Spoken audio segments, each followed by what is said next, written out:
Radio Clédou, c'est tout un monde entre vos oreilles. Radio Clédou, le journal avec Sotelma Malitaire.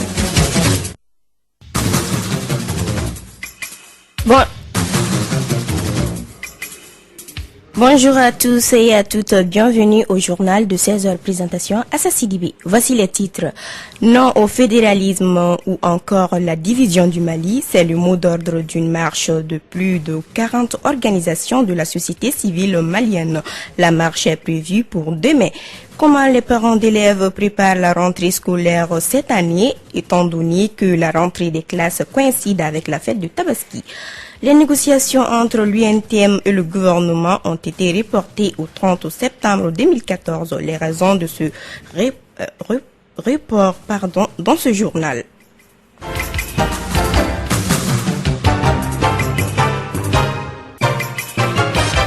Une quarantaine d'organisations de la société civile malienne organisent une grande marche demain jeudi à Bamako et dans les autres grandes villes du Mali. Les initiateurs sont contre toute idée de fédéralisme, d'autonomie ou encore de division du Mali. L'information a été donnée par le cadre de concertation de la plateforme des organisations de la société civile.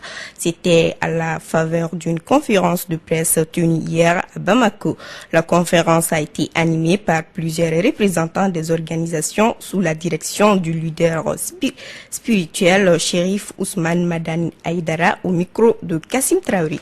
Les organisations de la société civile malienne ne veulent plus rester les bras croisés. Yagare Baba Diakité, porte-parole de la plateforme des organisations de la société civile. Pour que notre nation puisse continuer d'exister sur l'intégralité de son territoire et d'y exercer toute sa souveraineté d'antan. Toutes les grandes organisations de la société civile malienne prennent part à cette initiative. Amadou Daouda Tekete, vice-président du Conseil national de la société civile. On ne sera jamais d'accord pour que le Mali soit divisé. Pas de l'indépendance à côté, pas d'autonomie, pas de fédéralisme. Le Mali est un indivisible. Ça, c'est l'appel que nous donnons à tous les Maliens. Il faut que la communauté internationale sache qu'il n'y a pas de demi-mesure. La société malienne ne veut pas une division. En plus des organisations classiques, il y a les organisations confessionnelles du Mali. Pour elles, pas question de toucher à 1 centime du territoire malien. Abbé Edmond Amélé de l'Église catholique. Partout où il est question du Mali, de l'unité du Mali, du respect de l'intégrité territoriale du Mali, de la paix au Mali et de l'unité entre les Maliens ainsi que de la laïcité, l'Église catholique apportera son soutien. L'annonce la plus attendue a été faite par Ousmane Chérif Madani Aïdara, guide des leaders spirituels musulmans. Je lance un appel pour tous les Maliens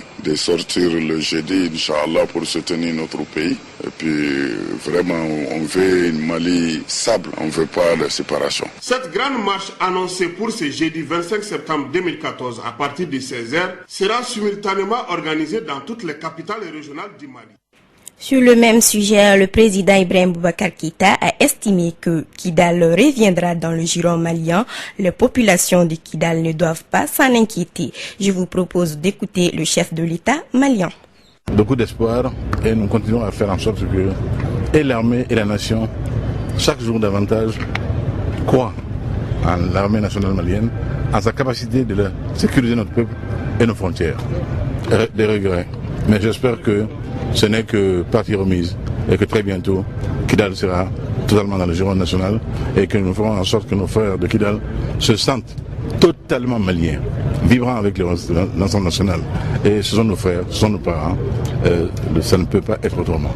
Et nous sommes prêts à accueillir nos parents avec la plus grande joie.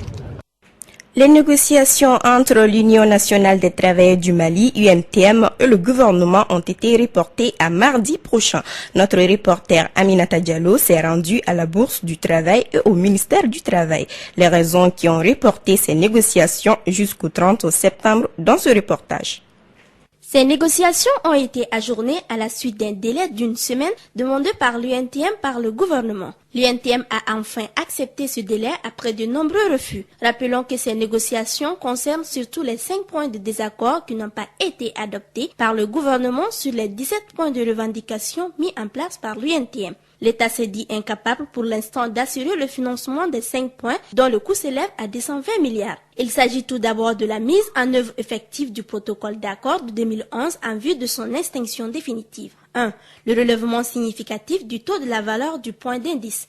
2. Diminution du taux de l'impôt sur les traitements de salaire ITS. 3. Le relèvement du salaire minimum inter-entreprise garantie SMIC. 4. L'augmentation du taux de l'allocation familiale. Et 5. La baisse des tarifs d'eau et d'électricité conformément à l'accord signé en juillet 2007. Selon Boka Moussa Diarra, ministre du Travail, ce délai est important pour le gouvernement car il leur permettra de voir et de trouver de meilleures propositions à faire à l'UNTM pour aboutir aux négociations.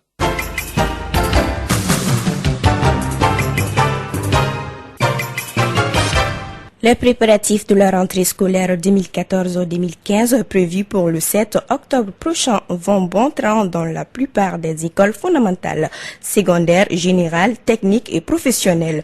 Au centre de formation technique de Kinzambou, CFTQ, l'élaboration des programmes et l'accueil des nouveaux titulaires du DF est en cours. Cette année, la fête de Tabaski intervient dans un contexte économique difficile, car les parents sont appelés à gérer les dépenses à la fois de la fête et de la rentrée. Le CFTQ a pris des mesures à ce niveau selon son directeur des études, Mamadou Diallo. Il est au micro d'André Traoré. Logiquement, nous sommes un pays où peut-être à d'obédience musulmane où la fête de Tabaski a une place de choix. D'abord, les parents, nous sommes un établissement à caractère privé qui recevons d'abord les élèves de l'État et qui recevons aussi quand même des élèves privés. Maintenant, par rapport aux élèves privés, nous avons des fiches de renseignement qui disent qu'un élève qui n'est pas orienté par l'État peut venir s'inscrire chez nous moyennant des frais scolaires. Et le plus souvent, c'est les parents qui paient ces frais scolaires. Vous savez, la fête de Tabaski engendre beaucoup de sous. Les parents sont obligés de faire face à l'achat des moutons, à l'achat des habits pour les enfants, et je pense que réellement ça va poser beaucoup de problèmes par rapport à l'inscription de certains élèves qui ne sont pas quand même à mesure d'être pris par l'État. Vous, en tant que pédagogue, comment on peut jongler ces deux? L'école a un caractère social. Nous avons le devoir de former les enfants du pays, et le plus souvent, il y a toujours quand même une collaboration entre l'école et les parents d'élèves. Nous acceptons souvent des élèves qui viennent débuter les cours ici sans verser un franc par rapport à la bonne collaboration et par rapport aussi quand même aux engagements des parents d'élèves. De nos jours, la mèche est devenue l'accessoire phare de la beauté pour des milliers de femmes africaines. Ici à Bamako, la plupart d'entre elles ne peuvent s'en passer. Cette matière faite souvent de plastique ou de cheveux naturels a une valeur incalculable dont aucune tresse importante ne peut se faire sans elle. Pourquoi tant de succès pour les mèches? Un reportage de Dikuro Cheikh Traoré. L'utilisation de la mèche est de plus en plus mise en valeur par les Bamakoises. Mohamed Mokhtar Diakité, vendeur de mèches.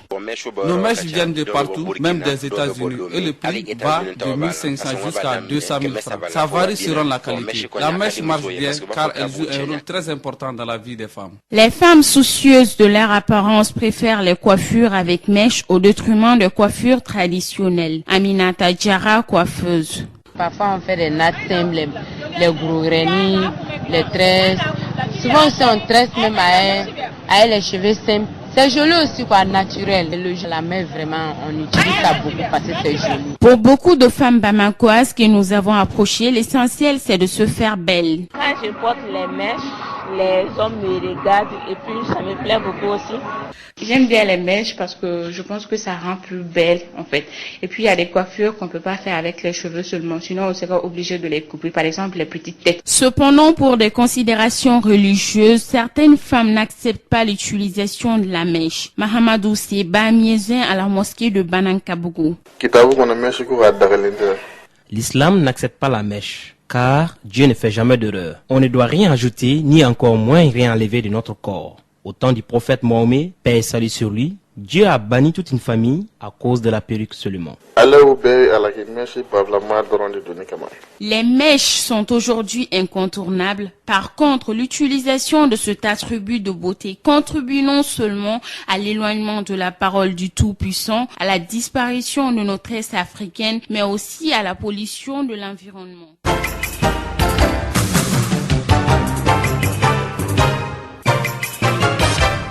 Toujours dans les préparatifs de la fête de Tabaski arrive à grands pas. Les chefs de famille sont à la recherche des moutons en fonction de leur bourse. Les vendeurs ambulants des moutons sillonnent tous les coins de la rue afin d'avoir la clientèle. Fanta Diakité est allé voir pour Clédou Info. Nous sommes dans les rues de Bamako, précisément en commune 3. En moins de 10 jours de la fête de Tabaski, chaque chef de famille est à la recherche des moutons en fonction de sa bourse. Nous avons approché ce client.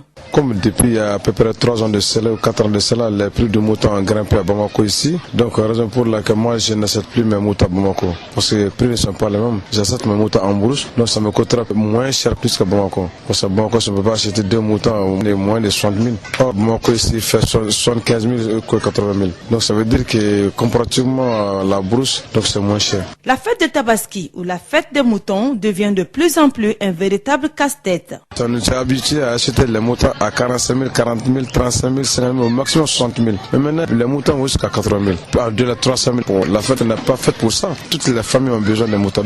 L'État doit prendre sa responsabilité afin que les chefs de famille puissent avoir les moutons à des prix bas. 16h passe de 12 minutes. C'est tout pour cette édition. Merci de l'avoir suivi. Présentation Assa Sidibé, mise en onde Cheikh Kone.